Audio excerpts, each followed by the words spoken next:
കേരളത്തിലെ 1.5 ലക്ഷത്തോളം ഭൂരഹിതർക്ക് 3 സെന്റ് വീതം ഭൂമി ലഭ്യമാക്കാൻ സർക്കാർ നടത്തുന്ന സംഗീത പരിപാടിയാണ് ഭൂമിഗീതം. കേരള ഫിലിം ചേംബർ, അമ്മ, ഫെഫ്ക തുടങ്ങിയ സിനിമാ പ്രവർത്തകരുടെ സംഘടനകളുടെ സഹകരണത്തോടെയാണ് ഷോ നടക്കുക. പദ്ധതിയുടെ ഭാഗമായി ഷോ എല്ലാ ജില്ലയിലും നടത്താൻ സർക്കാർ ശ്രമിക്കുമെന്ന് റവന്യൂ മന്ത്രി അടൂർ പ്രകാശ് പറഞ്ഞു.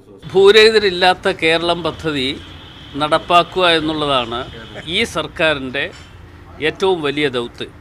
ഞങ്ങളുടെ ഒരു സ്വപ്ന പദ്ധതിയാണ്. പ്രിയപ്പെട്ട സിദ്ദിഖ്, അതുപോലെ തന്നെ നമ്മുടെ ദീപക് തുടങ്ങിയ എല്ലാവരും ഇക്കാര്യത്തിൽ ഏറ്റവും കൂടുതൽ സഹകരിക്കുകയാണ്. ചലച്ചിത്ര സംവിധായകൻ സിദ്ദിഖ് സംവിധാനം ചെയ്യുന്ന പരിപാടിയുടെ റിഹേഴ്സൽ കൊച്ചിയിൽ തുടരുകയാണ്. സംഗീത സംവിധായകരായ എം ജയചന്ദ്രൻ, ദീപക് ദേവ്, ബിജിപാൽ എന്നിവർ അണിയിച്ചൊരുക്കുന്ന ഈണങ്ങളുടെ അകമ്പടിയാണ് ഭൂമിഗീതത്തിന്റെ ആകർഷണം. ദേശീയ സംസ്ഥാന അവാർഡ് ജേതാക്കളടക്കം തലമുറഭേദമന്യേ 20-ൽ പരം ഗായകരാണ് ഈണങ്ങൾക്ക് ശബ്ദം പകരുക. മറൈൻ ഡ്രൈവിൽ ഒരുങ്ങുന്ന കൂറ്റൻ സ്റ്റേജിൽ ദൃശ്യശ്രവ്യ വിരുന്നിന്റെ മനോഹാരിതയ്ക്ക് നൂതന സാങ്കേതിക വിദ്യകളാണ് നിറപ്പകിട്ടേകുക. പൂർണ്ണമായും ധനശേഖരണാർത്ഥം നടത്തുന്ന ഷോയ്ക്ക് 20,000 പേർക്ക് ഇരിക്കാവുന്ന വേദിയാണ് തയ്യാറാവുന്നത്.